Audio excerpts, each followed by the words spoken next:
Cascades East Transit is expanding bus service in Bend. The changes include new routes, longer hours, and more days of operation. It's all possible because several community organizations, including the City of Bend, came together to address transit needs. Check it out.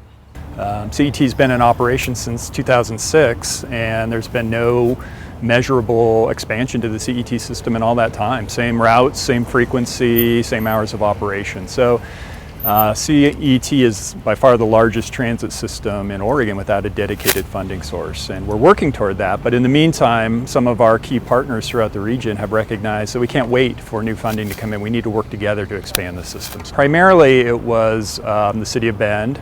COIC is the operator of CET, OSU Cascades, St. Charles, Central Oregon Community College, Oregon Department of Transportation, Bend Metropolitan Planning Organization, and the Bend Park and Rec District came together to have these discussions. The goal of the Bend Expansion Partnership was to look for opportunities to speed up the deployment of improved transit across the city. So it was about how do we work together to meet more community needs. Transit's very important to the City of Bend, especially here at St. Charles, for our patients to move in and out of our services, and also the caregivers that take care of our patients. There have been more and more demands put on the transportation system, as it were, in place.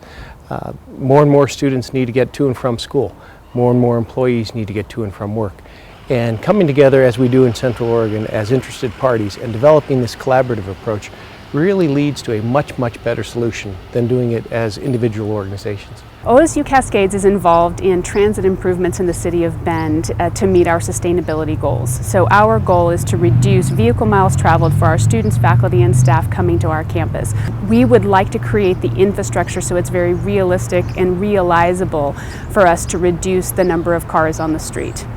Well, transit helps those that don't have any other option to get to and from their job or to recreate. But even more importantly, it helps to keep our transportation system efficient, and it helps those that maybe can choose other options to use mass transit, save money, to also reduce our carbon footprint as a community, and to be able to build a sense of community in the process. And I think together we made a expansion package that benefited all the citizens of Bend, but those particularly going to school, seeking health care. What can we do about transit in our community? How can we reduce vehicle miles traveled? How can we create a benefit for Bend by improvements through the transit system? I think one of the most important aspects of this whole process is the value of having COIC as the facilitator of this collaboration. And having an organization like COIC, which kept its eye on the ball throughout, leading us and facilitating us to a collaborative solution was really of great benefit to everyone. It was very important to bring in the partners that participated in this process. It's one thing for the transit provider to say we need to do more, but when key institutions in the community recognize the value of transit and the need to expand the system and are willing to contribute and be a partner into that, it sends a great message to the community.